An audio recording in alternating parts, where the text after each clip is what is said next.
live? Hey, we are. I'm sorry. I had to get a little closer to my Wi-Fi. I am sitting outside and it's a little windy, and I hope sure. Tried to do something a little different and change things up a little bit, and happens to be really windy. So let me see if I can move again just a little bit, get away from that much noise. And hopefully the signal stays. Sorry about this, y'all. Hope you're doing good. It's a beautiful day. Said it got a little wind, but I think it's still a really nice day, and we're able to kind of be outside for a little bit here. And I thought, again, just a little different location this morning or this afternoon.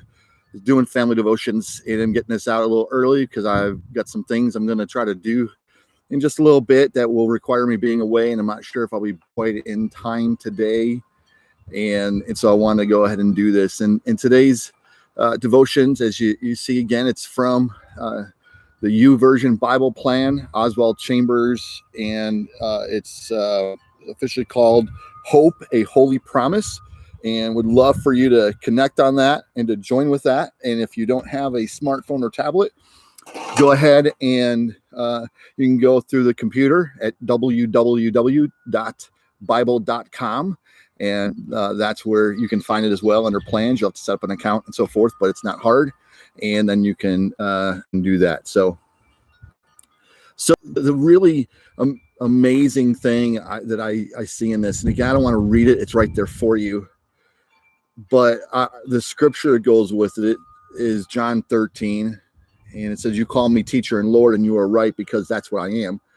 And since I, your Lord and teacher, have washed your feet, you ought to also wash each other's feet. I've given you an example to follow." And he got down on his knees and he prayed over my feet, or at my feet, however best to say that. And I remember that moment, and I can still feel myself as I wanted to slide out of the chair, and just humility and a sense of unworthiness to have someone do that for me. I share that story with you, and he pretty much wouldn't let me move, which was good. But I share that with you because I'll never forget that. And along the way, I've had the privilege of kneeling at the feet of a handful of people, including my wife, which is awesome. And there have been others. And it is a humbling thing to do that, to pray at someone's feet. But Jesus took it that one step further. He actually got down and he washed his disciples' feet. We live in a age culture. I don't know how much it's changed, over the years or not. I really couldn't tell you, but I have a growing sense that there are very few even followers of Jesus who would allow someone to wash their feet. And yet it's something that we're commanded to do. We're commanded to wash each other's feet. And in order to wash someone else's feet, someone also has to be willing to have their feet washed. And I'll be honest, I think the more humbling act is to have the feet washed, not to wash. That's my opinion. And yet Jesus, we know from that day and age and culture that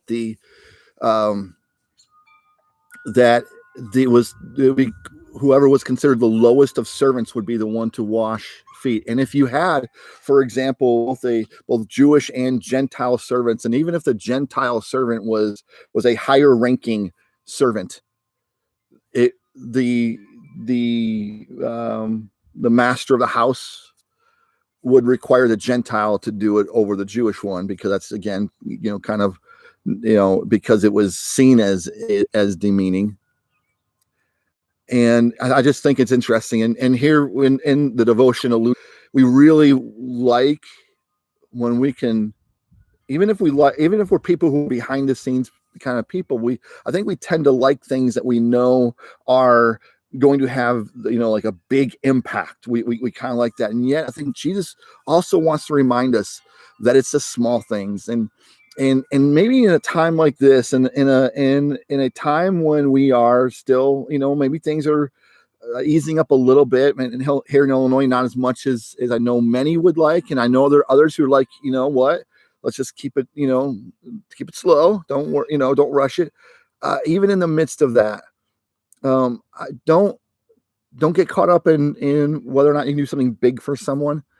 But ask God to show you even a small thing that you might be able to do to encourage someone, and just to share love and hope with them. And so, the questions again are really good, and I hope you'll spend some time meditating on them and looking at them. What unrealistic expectations do I have? Do I, in my spiritual journey, maybe primarily, what is the unrealistic expectation? In what ways do I demonstrate my willingness to do small things for God? Things that maybe no one will ever know. It's kind of Jesus, not letting the left hand know what the right hand is doing. But if I'm going to brag about anything, I'm going to brag about Christ in me. So it's, so finding that understanding and that balance, and not celebrating yourself, but allowing, though, when an opportunity arises, to give God glory for maybe what he's been able to do through you. And so, being humble in that. So I don't know. Maybe it's just kind of today for me, a little more contemplative, I suppose, but I just want to share that with you. I love you, miss you, and I will talk with you again tomorrow. Bye.